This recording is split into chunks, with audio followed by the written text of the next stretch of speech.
Laudetur Jesus Christus, praised be Jesus Christ. A warm welcome to you on behalf of Vatican Media, Vatican Radio, and my colleagues here at the Vatican Dicastery for Communication. I'm Sean Patrick Lovett, and I'm here to provide the live commentary for you of Pope Francis' discourse and visit with the diplomatic authorities and civil society of Japan. The Holy Father is on his apostolic visit to Japan. He's in Tokyo right now at the Prime Minister's palace. And in just a few moments, we're going to be listening to the words of welcome, the welcoming remarks by Japanese Prime Minister, Mr. Shinzo Abe. ローマ教皇大下ご列席の皆様、日本政府を代表して一言ご挨拶を申し上げます。教皇大下、日本へまた総理大臣官邸へようこそお越しくださいました。I welcome you most wholeheartedly on your visit. Pope Francis and I just had intimate talks together. Pope Francis has sent his congratulations on the accession of His Majesty the Emperor to the imperial throne. He also graciously met this morning with people who suffered from the Great East Japan earthquake. I extended my profound appreciation to Pope Francis for his deep thoughtfulness. I have learned that Pope Francis has had a strong desire to visit Japan ever since he was young. Over here today, a great many people have come in the hopes of meeting you, Your Holiness, including Deputy Prime Minister Aso Taro, who is just there. His Catholic name is Francisco, the same as yours. You might have been surprised. That's true. Now, in welcoming Pope Francis and offering these remarks, I would like to touch upon one of his many general audiences.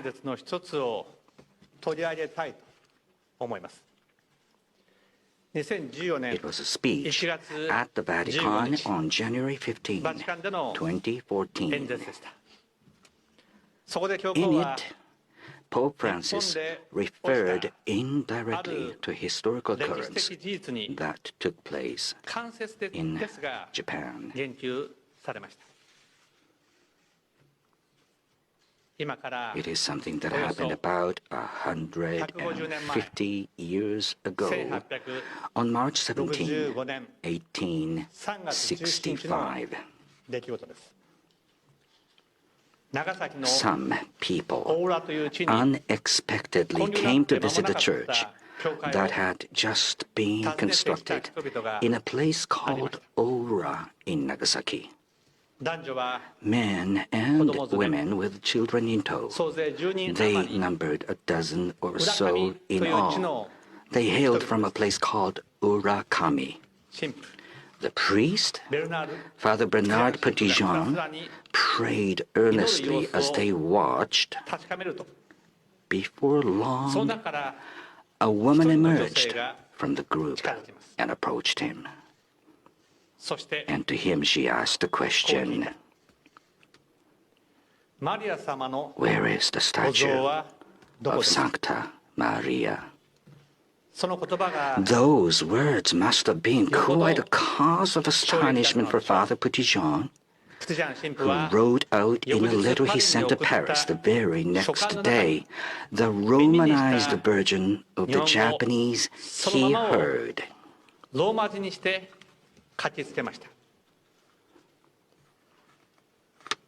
Sancta Maria no gozo wa doko.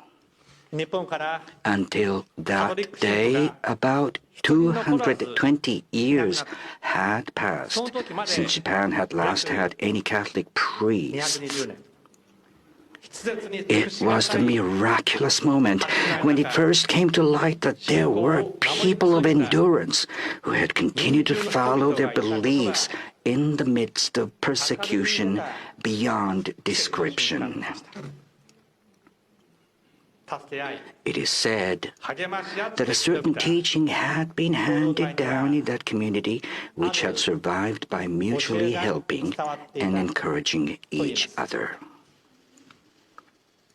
After waiting 7 generations, a priest will come from across the sea. The resilience to maintain unity among the circle of believers and to adhere to their faith all throughout the long span of what was in fact 7 generations until that day is something that cannot but shake our very souls even now, transcending time and space and differences in religion. And yet, history is harsh indeed. In the course of time, an atomic bomb would fall on that same Nagasaki, and moreover directly above the people of Urakami. On display is a photograph. It was taken somewhere near Nagasaki. The time was 1945, after the atomic bomb had exploded, and likely to be around the time that summer gives way to autumn. Captured therein is a young boy around 10 years of age. On his back is a child, head hanging limp, eyes closed, who appears to be the boy's brother, his baby brother. The place where the boy, barefoot, stands at rigid attention, straight as an arrow, is the crematorium. The small child on his back had already breathed his last, and the boy had come to return the child to the earth. Pope Francis made this photograph into a card, adding the comment, "The sadness of the child is expressed only by his lips, bitten and oozing blood."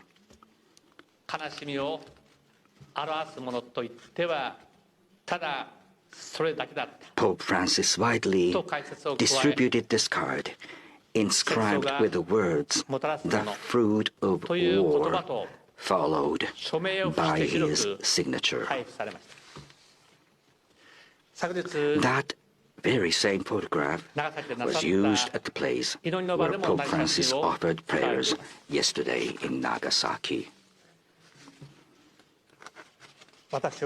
I am at a loss for words. The weight of the sorrow and pain wrought by the atomic bomb, and also at the profundity of the prayers offered by Pope Francis, who show his compassionate consideration of this and whose heart goes out in such great sympathy for it. As the only country to have experienced the horror of nuclear devastation in war, Japan is a country with the mission of leading international community's efforts to bring about a world free of nuclear weapons. This is my steadfast belief and the firmly established principle of the Japanese government. We will continue to work to build a bridge between nuclear weapon states and non-nuclear weapon states. I declare here that we will be utterly tireless in our efforts to promote dialogue while obtaining cooperation from both sides. Your Holiness Pope Francis, for 70+ years since the war, we in Japan have single-mindedly and unwaveringly pursued peace and freedom.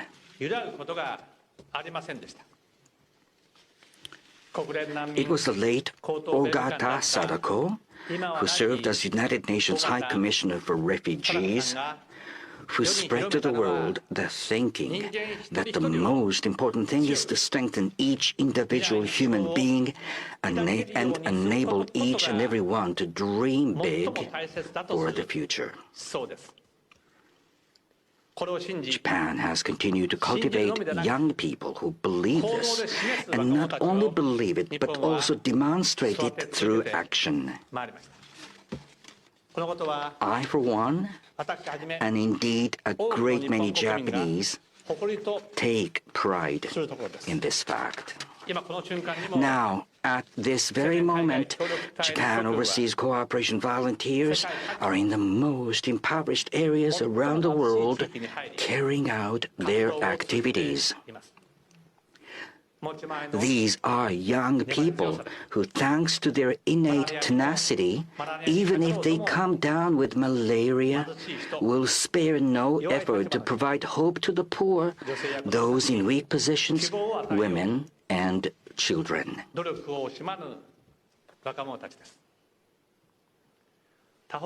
At the same time, however, at this very moment, when we enjoy peace, there are people being persecuted. There are people imprisoned without cause, waiting for release.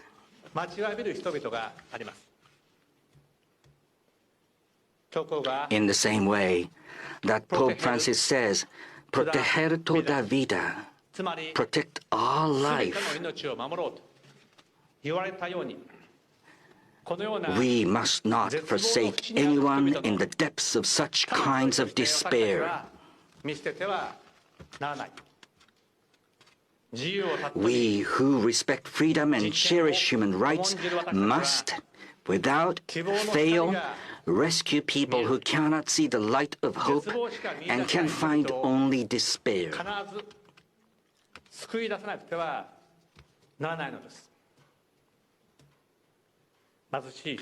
Having had the opportunity of observing at such an intimate distance Pope Francis, who walks right alongside the poor and the disadvantaged and keeps pushing on forward, I too have renewed my determination, a determination to press on tirelessly in order to make the world a better place.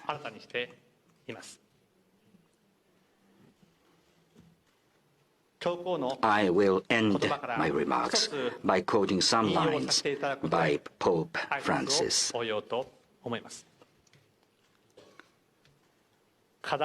Challenges exist to be overcome. Let us be realists, but without losing our joy, our boldness, and our hope-filled commitment. Thank you for listening. Japanese Prime Minister Mr. Abe Shinzo there, his welcoming remarks to Pope Francis.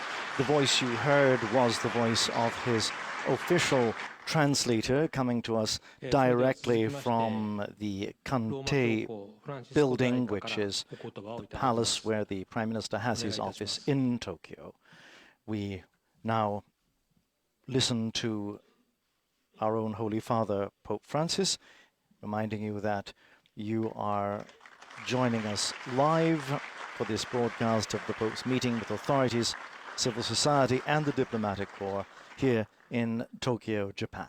Señor Primer Ministro, honorables miembros del Gobierno, ilustres miembros del cuerpo diplomático, señoras, señores. Mr. Prime Minister, honorable members of the government, distinguished members of the diplomatic corps, ladies and gentlemen. I thank the Prime Minister for his kind words of introduction, and I offer respectful greetings to you, distinguished authorities, and members of the diplomatic corps. Each of you, in his or her own way, is devoted to working for peace and prosperity for the people of this noble nation and the nations that you represent. I am grateful in a special way to Emperor Naruhito for having received me this morning. I offer him my good wishes, and I invoke God's blessings on the imperial family and all the Japanese people at the beginning of the new era inaugurated by his reign.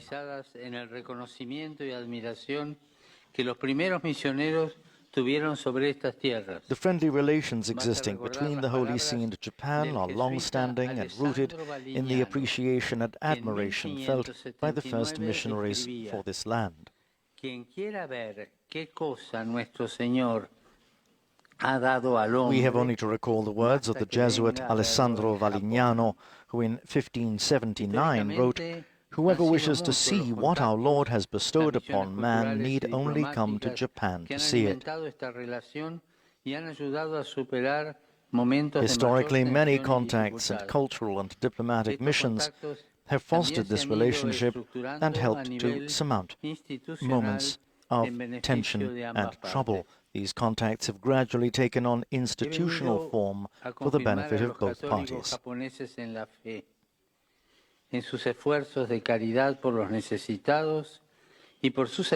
I have come to confirm Japanese Catholics in their faith, their charitable outreach to those in need, and their service to the country of which they are proud citizens.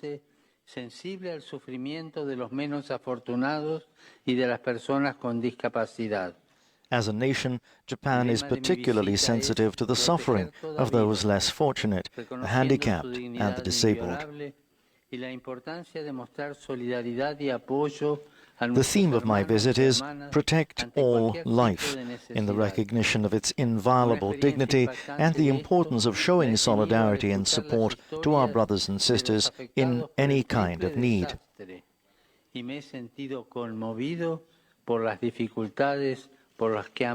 I have had a powerful experience of this in listening to the stories of those affected by the triple disaster, and was touched by the hardships that they have endured. In the footsteps of my predecessors, I have also come to implore God and to invite all persons of goodwill to encourage and promote every necessary means of dissuasion so that the destruction generated by atomic bombs in Hiroshima and Nagasaki will never take place again in human history.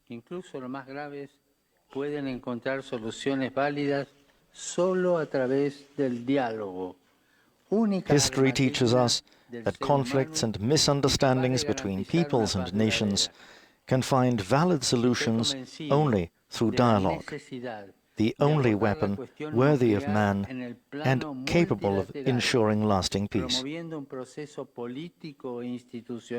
I am convinced of the need to deal with the nuclear question on the multilateral plane, promoting a political and institutional process capable of creating a broader international consensus and action.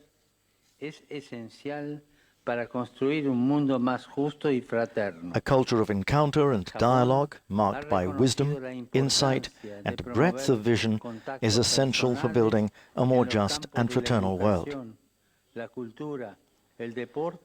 Japan has recognized the importance of promoting personal contacts in the fields of education, culture, sport, and tourism, knowing that these can contribute in no small measure to the harmony, justice, solidarity, and reconciliation that are the mortar of the edifice of peace.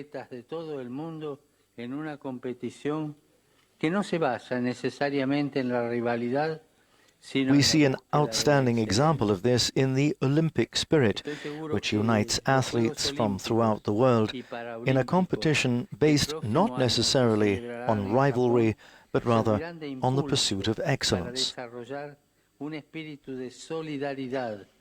I am confident that the Olympic and Paralympic Games to be held in Japan this coming year can serve as an impetus for a spirit of solidarity that transcends national and regional borders and seeks the good of our entire human family.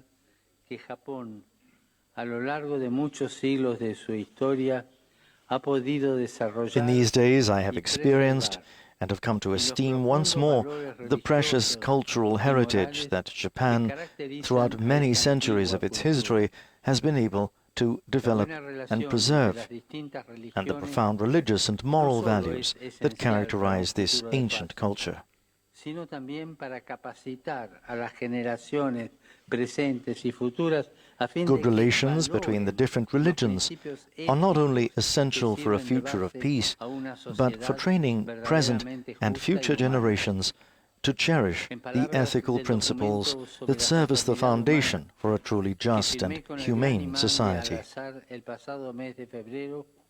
Nuestra preocupación compartida por el futuro de la familia humana nos impulsa a In the words of the document on human fraternity that I signed with the Grand Imam of Al-Azhar last February, our shared concern for the future of the human family impels us to the adoption of a culture of dialogue as the path, mutual cooperation as the code of conduct, reciprocal understanding as the method and standard.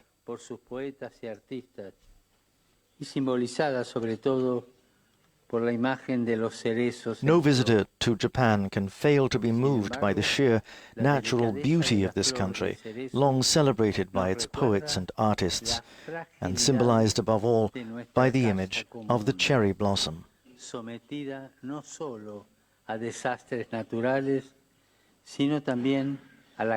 Yet the very delicacy of the cherry blossom reminds us of the fragility of our common home, subjected not only to natural disasters, but also to greed, exploitation, and devastation at the hands of human beings.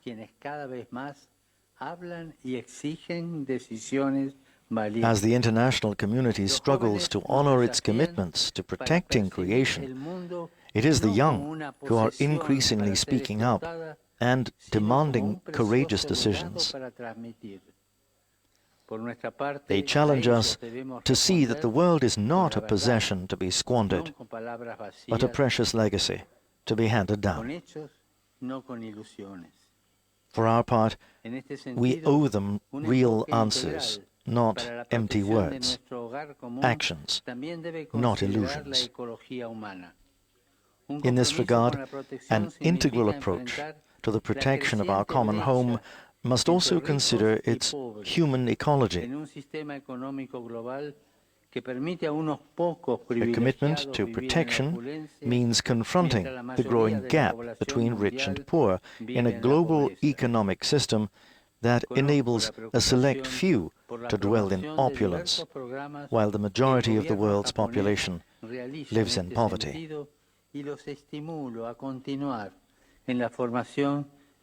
I am aware of the concern of the Japanese government for the promotion of different programs in this regard, and I encourage it to persevere in shaping a growing awareness of co-responsibility among the world's nations. Human dignity needs to be at the center of all social, economic, and political activity. Intergenerational solidarity must be fostered, and at every level of community life, concern must be shown for those who are forgotten and excluded.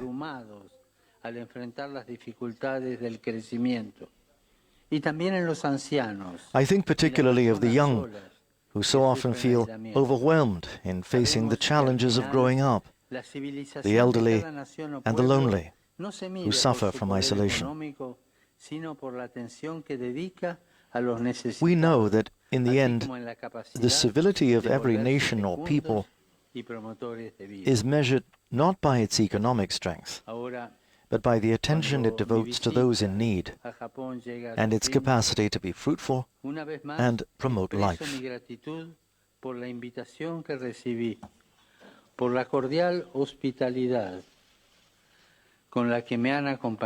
Now, as my visit to Japan draws to a close, I once again express my gratitude for the invitation I received, the gracious hospitality with which I have been met, and the generosity of all those who contributed to its happy outcome.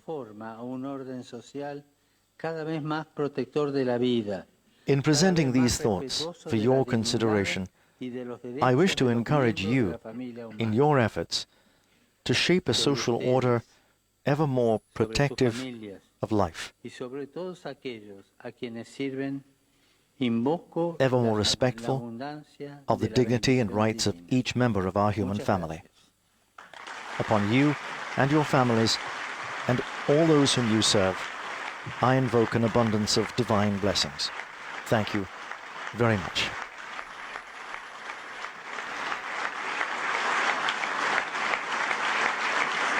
Pope Francis addressing authorities, diplomatic corps, representatives of civil society in Tokyo, Japan, at the conclusion, as he himself said, of his visit to this country. In fact, this is his last event today. Today has been a very full day. It began at 10 o'clock in the morning, Japan time, with a meeting with victims of the so-called triple disaster, the earthquake, tsunami, and nuclear radiation disaster of 2011. He then had a private visit with Emperor Naruhito, as you heard earlier. He met with young people in the cathedral and then celebrated Holy Mass at the Tokyo Dome. So this meeting with the Prime Minister, diplomatic corps and authorities concludes what is essentially his last day here in Japan. Tomorrow he begins the day with a Mass that he celebrates with members of the Society of Jesus.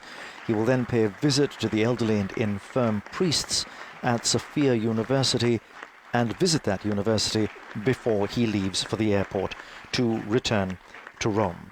So our next radio commentary in English will be that visit to Sophia University in Tokyo, beginning at 2 a.m. Rome time, 10 a.m. in Japan, and we invite you to join us. Thank you to all our friends of Catholic TV, Salt and Light TV, Shalom World TV, EWTN TV, Catholic Faith Network, and CBS News, and all of you who are joining us on local radio stations and different platforms and devices.